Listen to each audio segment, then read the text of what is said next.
নমস্কার, তোমাদের সবাইকে সানাস স্মাইল এডুকেশন সেন্টারে স্বাগত জানিয়ে আজকের ক্লাসটি শুরু করছি। আজকে তোমাদের সঙ্গে আলোচনা করব তোমরা যারা চতুর্থ শ্রেণীর প্রথম পর্যায়ক্রমিক মূল্যায়ন পরীক্ষা দেবে তোমাদের জন্য বাংলা বিষয়ে মডেল নম্বর 6 নম্বরের স্কুলটা সমাধান করে দেখাবো। চলো দেরি না করে মূল বিষয়ে যাওয়া যাক। কী আছে দেখো, আপন তেজে জ্বলতে কবিকে মন্ত্রণা দিয়েছে। উত্তরটা লিখবে সূর্য। ঘয়ে দেখো উত্তরটা হবে নাসিক্য ব্যঞ্জনধ্বনি। গয়েরটা হবে জাম বাগিচার তলায় যেন তারা হেসেছে। পরেরটা দেখো, কয়ের প্রশ্নের উত্তরটা হবে পোলিও। ক্ষয়ের উত্তরটা হবে ক্ষেতের। গয়ের উত্তরটা হবে ওস্তাদ। ঘয়ের উত্তরটা হবে পাগড়ি। মোদাকের প্রশ্নের উত্তরটা হবে ভাটার। তোমরা প্রশ্নটা একটু পড়ে নিও।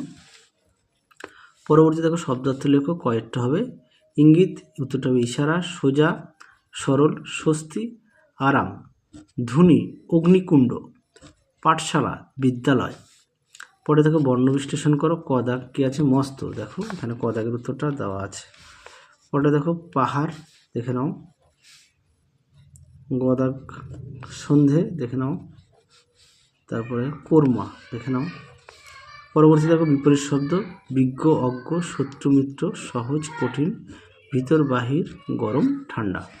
পরেরটা দেখো বাক্য রচনা। তোমরা একটু দেখে নাও, নিজেরা তৈরি করে নিও। পরেরটা দেখো সমর্থক শব্দ। বায়ু, বাতাস, চাঁদ, পবন।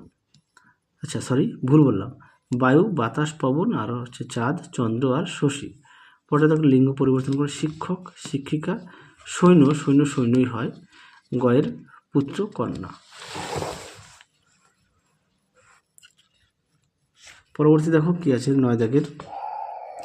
নদীর কাছ থেকে কি শিক্ষা পাওয়া যায়? উত্তরটা লিখবে আপন বেগে চলার শিক্ষা। ক্ষয়ে দেখো তুমি যাও আমি কাল যাব। কে কাকে এই কথা বলা হয়েছে? উত্তর লিখবে ছাগল ষাঁড়কে বলেছে।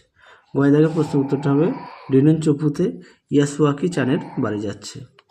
ঘয়ে দেখো উত্তরটা হবে কোরমা, পিঠে, পোলাও। উমদাগের প্রশ্নের উত্তরটা হবে গোলাগুলি বানিয়ে ভীষণ যুদ্ধ শুরু হলো। ছয় দেখো উত্তরটা লিখবে জন্মদিনে। ছয়ের উত্তরটা হবে পাকুয়া নদীর ধারে।